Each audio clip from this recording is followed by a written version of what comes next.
एखाद्याचा बाप 10 वेळा राज्याचा मुख्यमंत्री झाला आणि ते पोरगं साधं सिंपल काम करतंय. मित्रांनो, तत्वातच बसत नाही. अक्षरशः त्या पोराला कुठेतरी नेऊन आदळाल असं तुम्ही म्हणसाल. नगरसेवकांची पोरं एवढी माच करतात अक्षरशः. ज्यांना नगरसेवक पद काय हो मित्रांनो, मुख्यमंत्री पद कुठं, त्याचं पोरगं कुठं. त्याच्या पोराला त्यांनी असं दाखवून दिलं, की या जिल्ह्यात जाऊन तू लढ, तरी पण त्याचं पोरगं निवडून येईल. एवढी ताकद असते त्या मुख्यमंत्री पदामध्ये आणि अक्षरशः त्या मुख्यमंत्र्यापदाचं पोरगं सर्वसामान्य माणसासारखं आयुष्य जगतंय हे सांगितल्यावरती तुम्हाला कसं वाटेल? ते पण एक वेळा मुख्यमंत्री नाही मित्रांनो, पूर्ण 10 वेळा मुख्यमंत्री. ज्यांना पूर्ण बिहारला ज्यांच्याशिवाय ऑप्शन वाटत नाही, ते नितीश कुमार. त्यांचे सुपुत्र काय करतात, याच्याबद्दल जर तुम्हाला सांगितलं, तुमच्या पायाखालची जमीन हादरेल मित्रांनो. माझं नाव आहे विकास, खरं बोलतो मध्ये तुमचं स्वागत आहे मित्रांनो. मित्रांनो, स्क्रोल करता-करता मला एक रील फीडमध्ये आली. त्याच्यामध्ये दाखवण्यात आलं, की एक साधं आयुष्य जगणारा मुलगा जो बिहार राज्याचे मुख्यमंत्री आहेत. 10व्यांदा जे मुख्यमंत्री व्हायला निघालेले आहेत. मित्रांनो, राष्ट्रपतीच्या कॉम्पिटिशनमध्ये ते होते.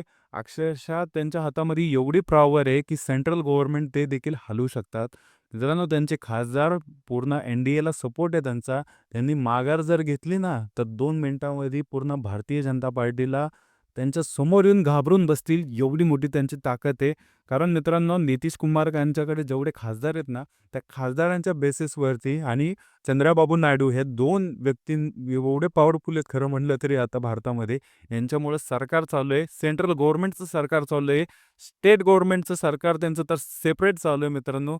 ज्यांच्यामुळे 200 प्लस सीट निवडून आल्या मित्रांनो. जे-डी-यू त्याच्यामध्ये सक्सेसफुल आहे आणि हे मित्रांनो सॉरी आर-जे-डी हे सक्सेसफुल आहे आणि भारतीय जनता पार्टी या दोन्ही पक्ष एकदम सक्सेसफुल आहेत बिहारमध्ये. त्या मुख्य नेत्याचा मुलगा काय काम करतो, तर तो सॉफ्टवेअर इंजिनिअर आहे मित्रांनो. मित्रांनो, हे निशांत कुमार जे आहेत, नितीश कुमार यांचे सुपुत्र आहेत. मित्रांनो, 50 वर्षाचे ते आहेत. 1975 साली त्यांचा जन्म झाला मित्रांनो. एकुलता एक पोरगा आहे. सगळं व्यवस्थित आहे मित्रांनो आणि तरी देखील ते सर्वसामान्य माणसासारखं आयुष्य जगतात.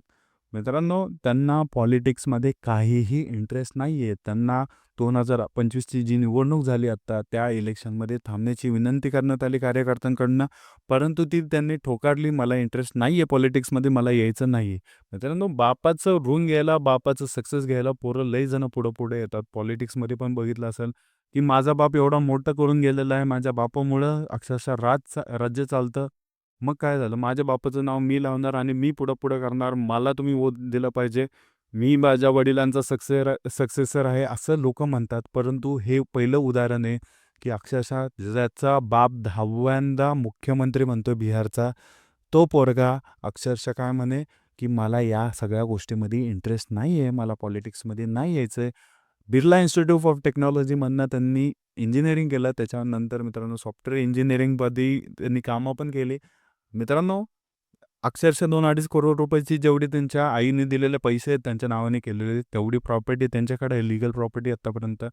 काहीच नाही मित्रांनो. ते म्हणतात, की मला स्पिरिच्युअल लाईफ जगायची आहे. मला एकदम असं जे मॉन्क वगैरे जे असतात ना, तसे जगतात ना एकदम शांतपणे.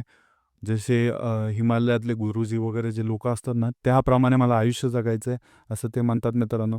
मित्रांनो, तुम्ही विचार करा, ह्या माणसाने जर आहे ना, हातामध्ये जी गोष्ट मागितली ना, 2 सेकंदामध्ये त्याला भेटू शकते. आणि हा जो पोरगा आहे, त्याला आमदार बनायचं असेल, त्याला खासदार बनायचं असेल, त्याला सेंट्रल मिनिस्टर जरी बनायचं असेल ना, तरी वेळ लागणार नाही मित्रांनो. लिटरली एवढी पॉवर त्याच्याकडे आहे. कारण त्याच्या बापाने सेंट्रल गव्हर्नमेंटला सपोर्ट दिलेला आहे. त्याचा बाप मुख्यमंत्री आहे बिहारचा आणि पोरगा अक्षरशः एकदम साधी सिंपल लाईफ जगायची त्याला आणि अशी पोरं मित्रांनो कुठं भेटतात काय माहिती नाही. कारण एवढं सगळं असताना देखील सगळं ठुकरावून सगळी गोष्ट जी आयुष्य-आरामाची लाईफ, एक पॉलिटिक्सचा पोरगा, एक मोठ्या नेत्याचा पोरगा, हे सगळ्या गोष्टी सोडून साधं सिंपल आयुष्य जगणं ही छोटी गोष्ट नाही आहे मित्रांनो. मित्रांनो, याच्यामध्ये लालूंचं उदाहरण घ्या. त्याने त्यांच्या सगळ्या पोरांना राजकारणामध्ये आणलं. परंतु नितीश कुमार असतील, ते पण बघा. याच्यामध्ये खूप सारे उदाहरणं आहेत, ज्यांच्या दुसऱ्या पिढी, तिसऱ्या पिढी राजकारणामध्ये यायला लागलेल्या आहेत. परंतु अशी कमी उदाहरणं दिसतात मित्रांनो. बाप मोठा नेता आहे एखाद्या पक्षाचा, परंतु त्याचा पोरगा सर्वसामान्यांसारखं काम करतोय. मित्रांनो, हॅट्स ऑफ आहे अशा पोरांना.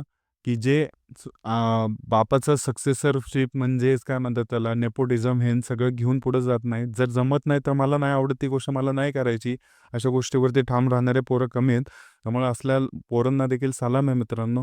जाता-जाता या व्हिडिओमध्ये एवढंच मित्रांनो. भेटूया पुढच्या व्हिडिओमध्ये.